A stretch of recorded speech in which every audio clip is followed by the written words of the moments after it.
ಕೆಐಎಬಿಯಲ್ಲಿ 2.97 ಕೋಟಿ ಮೌಲ್ಯದ ಗಾಂಜಾವನ್ನು ವಶಕ್ಕೆ ಪಡೆಯಲಾಗಿದೆ.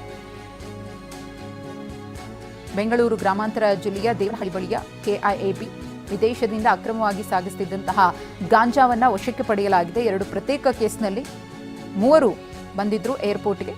ಥೈಲ್ಯಾಂಡ್ ಮತ್ತು ಮಲೇಷಿಯಾದಿಂದ ಬಂದಿದ್ದ 3 ಬಂಧನ ಆಗಿದೆ.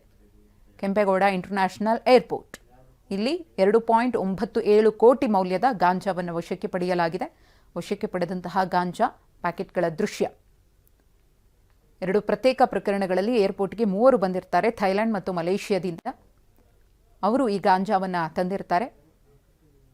3 ಕೂಡ ಈಗಾಗಲೇ ಬಂಧಿಸಲಾಗಿದೆ.